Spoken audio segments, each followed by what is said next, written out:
जर तुम्ही माझ्या चॅनेलवर नवीन असाल आणि अजूनही माझं चॅनल सबस्क्राईब केलं नसेल तर प्लीज माझं चॅनल लाईक करा, शेअर करा आणि सबस्क्राईब करा.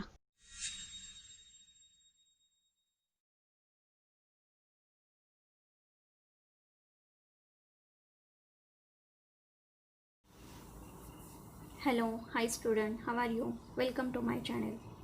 प्रिव्हियस व्हिडिओमध्ये आपण अल्टरनेटिव्ह ॲप्रोप्रिएट आणि राईट द वर्ड हे दोन सब क्वेश्चन सविस्तर सॉल्व केले.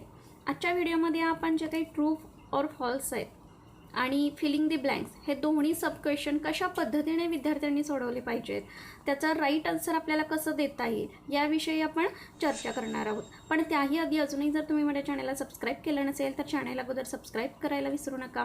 व्हिडिओ आवडला तर नक्की लाईक करा आणि जास्तीत जास्त विद्यार्थ्यांपर्यंत शेअर करा. चला तर मग, state whether the following statement are true or false with reason. काय सांगितलेलं आहे त्यांनी?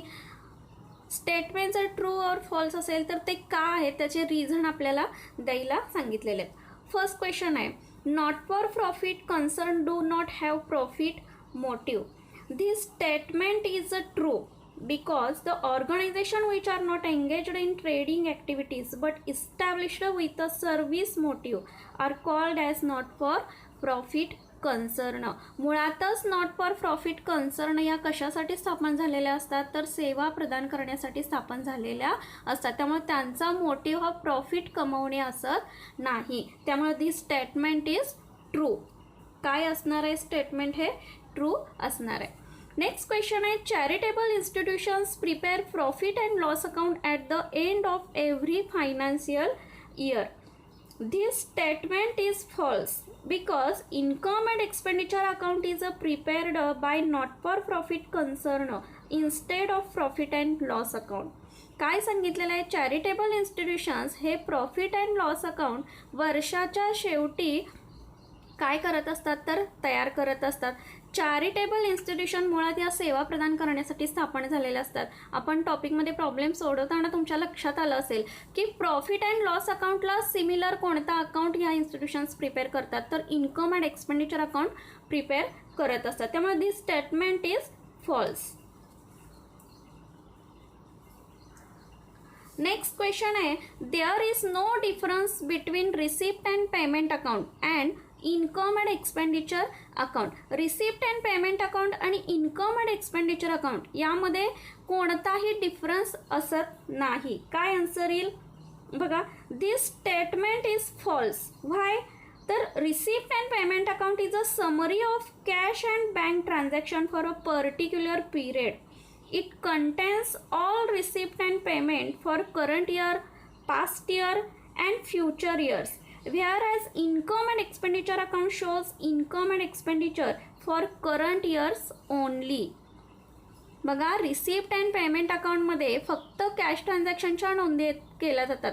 म्हणजे कॅश आले, कॅश गेले, कॅश आले आणि कॅश गेले. मग करंट इयरचा त्या ठिकाणी विचार केला असेल, पास्ट इयरचा विचार केला असेल किंवा फ्युचर इयरचा रिसिप्ट अँड पेमेंटमध्ये विचार केला जातो. मात्र इन्कम अँड एक्सपेंडिचर अकाउंटमध्ये आपण रेकॉर्ड ठेवत असताना फक्त करंट इयरचा या ठिकाणी आपण विचार करत असतो. त्यामुळे दिस स्टेटमेंट इज काय असणार आहे? फॉल्स असणार आहे. नेक्स्ट क्वेश्चन आहे, income and expenditure account represents either surplus और डेफिसिट. काय सांगितलेलं आहे? इन्कम अँड एक्सपेंडिचर अकाउंटच्या वेळेला आपण प्रिपेअर करतो त्यावेळेला ते कशासाठी प्रिपेअर करतो, काय प्रेझेंट करतं ते तर सरप्लस किंवा deficit. This statement is right. म्हणजे दिस स्टेटमेंट इज काय असणार आहे? ट्रू असणार आहे. Because income and expenditure account is a summary of revenue income and revenue expenses of a particular period. It is similar to profit and loss account. All revenue expenses or current year are debited to find out surplus or deficit. त्यामुळे this statement is काय असणार आहे? True असणार आहे. Next question आहे, receipt and payment account do not have any opening balance. काय विचारलेलं आहे? रिसिप्ट अँड पेमेंट अकाउंट याच्यामध्ये कोणताही ओपनिंग बॅलन्स काय असतोय? दिलेला नसतोय. This statement is false. Why? So this statement is false. Receipt and payment account do have opening balance of cash or bank. और बँक ओव्हरड्राफ्ट. बघा रिसिप्ट अँड पेमेंट अकाउंट आपण ज्या वेळेला प्रॉब्लेममध्ये दिलेला असतो त्याचा ओपनिंग बॅलन्स मी सांगितलेला आहे. आपण काय करतो, इन्कम अँड एक्सपेंडिचर अकाउंट असेल किंवा बॅलन्स शीट असेल याच्यामध्ये दर्शवित नाही आहोत. सुरुवातीला जो काही बॅलन्स दिलेला असतो, कॅशचा दिलेला असतो किंवा बँकचा दिलेला असतो किंवा बँक ओव्हरड्राफ्ट, या तिन्हीपैकी एकाचा बॅलन्स तुम्हाला रिसिप्ट अँड पेमेंट अकाउंटला दिलेला असतो. त्यामुळे receipt and payment account do not have any opening balance. काय असणार आहे, this statement is false. Next question आहे तो म्हणजे not for profit concern do not prepare balance sheet. Not for profit कन्सर्नमध्ये बॅलन्स शीट प्रिपेअर केली जात नाही. This statement is false because not for profit concern do prepare balance sheet to know their financial position on particular date, that's it, financial year 31st March. कोणतीही संस्था असेल, मग त्या ठिकाणी ट्रेडिंग कन्सर्न असेल किंवा नॉट फॉर प्रॉफिट कन्सर्न असेल, या दोन्ही संस्थांची जी काय फायनान्शियल कंडिशन 31 मार्चपर्यंत आपल्याला प्रेझेंट करायची असते किंवा कशा पद्धतीनं फायनान्शियल कंडिशन पूर्ण संस्थेची आहे हे दर्शवण्यासाठी दोन्ही संस्थांना बॅलन्स शीट प्रिपेअर करणं खूप गरजेचं असतं. त्यामुळे this statement is false. Next question आहे purchase of sports equipment is a capital expenditure. एखाद्या संस्थेने जर स्पोर्ट्स इक्विपमेंट परचेस केले असतील तर तो जो काय एक्सपेन्सेस आहे तो कोणता असणार आहे, कॅपिटल एक्सपेंडिचर असणार आहे. धिस स्टेटमेंट इज फॉल्स असणार आहे because purchase of sports equipment is a revenue expenditure as it is used day to day and its life is short less than a year. आपल्याला माहिती आहे capital expenditure म्हणजे काय आणि revenue expenditure म्हणजे काय आहे हे मी एक्सप्लेन केलेलं आहे अगोदरच्या व्हिडिओमध्ये देखील. त्यामुळे तो व्हिडिओ पाहायचा असेल तर वरील आय बटन क्लिक करून किंवा डिस्क्रिप्शन बॉक्समध्ये जाऊन देखील तुम्ही हे व्हिडिओ पाहू शकताय. त्यामुळे आन्सर आपलं काय येणार आहे, दिस स्टेटमेंट इज फॉल्स असणार आहे. नेक्स्ट क्वेश्चन आहे income and expenditure account is a real account. This statement is false. काय आन्सर असणार आहे याचं, false. Because income and expenditure is a nominal account. It shows current year income and current year expenses. It is similarity to profit and loss account.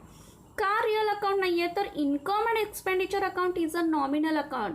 काय तर तो nominal account आहे. Nominal अकाउंटचा rule आपल्याला माहित आहे, debit all expenses and losses and credit all income and gains. त्यामुळे income and expenditure काय present करते तर संस्थेला झालेले उत्पन्न आणि संस्थेला झालेले खर्च प्रेझेंट करत असते. त्यामुळे income and expenditure account is not a real account, it is a nominal account.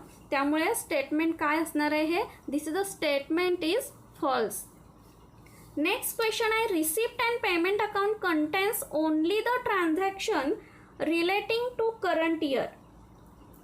काय विचारलेलं आहे बघा, receipt and payment accounts only transaction या करंट इयरच्या केलेल्या असतात किंवा करंट इयरचं रेकॉर्ड ते काय करत असतं, ठेवत असतं. दिस स्टेटमेंट इज रॉंग, म्हणजे दिस स्टेटमेंट इज फॉल्स असणार आहे. Because receipt and payment accounts contains all cash and bank transaction relating to current year, past year and future years. It is as goods as cashback with cash or bank balance. Receipt and payment account current year बरोबर past इयरचे जे काही असतील expenses असतील, म्हणजे पैसे मिळाले असतील किंवा पैसे देणे असेल, करंट इयरचे असतील, पास्ट इयरचे असतील किंवा फ्युचर इयरचे असतील, या तिन्ही वर्षाचे काय करतं, रेकॉर्ड ठेवण्याचं काम रिसिप्ट अँड पेमेंट अकाउंट करत असतं. त्यामुळे this statement is false. Answer काय असणार आहे, फॉल्स हे आन्सर असणार आहे. नेक्स्ट क्वेश्चन आहे excess of assets over liability is a capital fund. This statement is true असणार आहे because the excess of assets over liabilities of not for profit concern represents capital fund. It is similarity to capital account. Every year surplus of income and expenditure account is added to this fund and deficit is subtracted. Entrance fees, life membership fees and the legacies are added to this fund. Excess of assets over liability, याचा अर्थ काय तर लायबिलिटीपेक्षा ज्या वेळेला asset जास्त येतात त्यावेळेला तो काय दर्शवला जातो तर कॅपिटल फंड. प्रॅक्टिकल प्रॉब्लेममध्ये आपण प्रॉब्लेम सॉल्व्ह करत असताना एका प्रॉब्लेममध्ये आपण कॅपिटल फंड काय केलेला आहे कॅल्क्युलेट केलेला आहे. त्या प्रॉब्लेममध्ये आपण लायबिलिटी साईड जी काय आहे किंवा असेट साईड जी काही मोठी आलेली होती त्यातून लायबिलिटी साईड लेस करून आपण कॅपिटल फंड त्याच्यामध्ये काय केलेला होता फाइंड आउट केला होता. त्यामुळे दिस स्टेटमेंट इज काय असणार आहे ट्रू असणार आहे. नेक्स्ट सब क्वेश्चन आहे तो म्हणजे filling the blanks. First question आहे not for profit organisation never is engaged in activities. True or false मध्ये आपण फर्स्ट क्वेश्चनचा आन्सर बघितलं की not for profit concern which are not engaged in trading activities but established with a service motive are called as not for profit concern. मुळातच not for profit organisation म्हणजेच not for profit ज्या काही concern आहेत त्या नफा प्राप्तीसाठी स्थापन झालेल्याच नसतात. त्यामुळे व्यापार करणे हा त्यांचा काही प्रश्नच येत नाही. त्यामुळे not for profit organisation never is engaged in काय आन्सर येईल ट्रेडिंग ॲक्टिव्हिटीज. आन्सर काय येईल तर ट्रेडिंग ॲक्टिव्हिटीज. नेक्स्ट क्वेश्चन आहे not for profit organisation is called dot dot organisation. या ठिकाणी आपण बघितलं की नफा प्राप्तीसाठी या स्थापन झालेल्या नसतात तर सेवा प्रदान करण्यासाठी या संस्था स्थापन झालेल्या असतात. त्यामुळे आन्सर काय येईल तर not for profit organisation is called service organisation. Next question आहे तो म्हणजे receipt and payments account falls under the category of dot dot account. काय आन्सर येईल याचं real account. Because receipt and payment account काय दर्शवते तर कॅश ट्रान्झॅक्शनच्या नोंदी किंवा कॅश ट्रान्झॅक्शनचं रेकॉर्ड हे रिसिप्ट अँड पेमेंट अकाउंटमध्ये करत असतो. रिसिप्ट अँड पेमेंट अकाउंटलाच काय म्हटलं जातं तर कॅश अकाउंट असं म्हटलं जातं. त्यामुळे cash account is a real account. त्यामुळे receipt and payment account falls under the category of real account. Receipt and payment account हे रिअल अकाउंटच्या कॅटेगरीमध्ये येते. नेक्स्ट क्वेश्चन आहे in receipt and payment account is the summary of dot dot transaction are recorded. आत्ताच मी सांगितल्या क्वेश्चनमध्ये की receipt and payment अकाउंटमध्ये कशाच्या पोस्टिंग म्हणजे कशाच्या ट्रान्झॅक्शनच्या नोंदी केलं जातं किंवा रेकॉर्ड कशा पद्धतीनं आणि कशाचं केलं जातं तर कॅश ट्रान्झॅक्शन्स आर रेकॉर्डेड. त्यामुळे आन्सर काय येणार आहे in receipt and payment account the summary of cash transactions are recorded. Next question आहे income and expenditure account is a similar to the dot dot account of trading concern. Trading कन्सर्नमध्ये income and expenditure account सारखाच किंवा income and expenditure account ऐवजी कोणतं account prepare केलं जातं तर profit and loss account काय केलं जातं प्रिपेअर केलं जातं.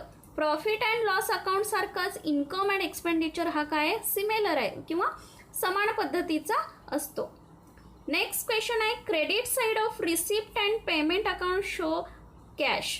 रिसिप्ट अँड पेमेंट अकाउंटची क्रेडिट बाजू काय शो करते किंवा काय दर्शवते तर पेमेंट बाजू दर्शवित असते. पैसे कोणत्या बाजूनी गेलेत किंवा कोणत्या मार्गाने गेलेत कशासाठी गेलेले आहेत हे रिसिप्ट अँड पेमेंट अकाउंटची क्रेडिट बाजू किंवा पेमेंट साईड दर्शवित असते. नेक्स्ट क्वेश्चन आहे income and expenditure account is a dot dot account is a nominal account. Income and expenditure account is a nominal account. Next question आहे Mumbai university prepares dot dot account instead of a profit and loss account. मुळात Mumbai university ही trading concern आहे की not for profit concern आहे हे आधी कळणं खूप गरजेचं आहे. त्यामुळे मुंबई युनिव्हर्सिटी ही काय सेवा प्रदान करण्यासाठी स्थापन झालेली संस्था आहे. त्यामुळे Mumbai university prepares income and expenditure accounts instead of a profit and loss account. Profit and loss अकाउंटऐवजी कोणता अकाउंट प्रिपेअर करेल तर income and expenditure account prepare करेल. नेक्स्ट क्वेश्चन आहे subscription received from the members is considered as dot dot receipt. संस्थेमध्ये मेंबर्सकडून किंवा सभासदाकडून जी काही वर्गणी प्राप्त होत असते, ही वर्गणी कशाच्या अंडरमध्ये जाते किंवा कोणत्या प्रकारचं रिसिप्ट आहे, तर कोणत्या प्रकारचं रिसिप्ट असणार आहे बघा, रेव्हेन्यू रिसिप्ट हे असणार आहे बघा. इन्कम अँड एक्सपेंडिचर साईटला आपण इन्कम साईटला हा पॉईंट लिहित असतो, त्यामुळे जे काही रेव्हेन्यू एक्सपेन्सेस असतील, रेव्हेन्यू इन्कम असतील, हे आपण इन्कम अँड एक्सपेंडिचर अकाउंटमध्ये पोस्टिंग करत असतो. त्यामुळे आन्सर याचं काय असणार आहे, रेव्हेन्यू रिसिप्ट. नेक्स्ट क्वेश्चन आहे, the transactions recorded in income and expenditure account are related only to the dot dot year. Income and expenditure account हे कोणत्या इयरचे ट्रान्झॅक्शन रेकॉर्ड करत असते, तर करंट इयरचे फक्त ट्रान्झॅक्शनच्या नोंदी करत असते किंवा रेकॉर्ड ठेवत असते. व्हिडिओ आवडला तर नक्की लाईक करा आणि जास्तीत जास्त विद्यार्थ्यांपर्यंत शेअर करा. थँक्यू.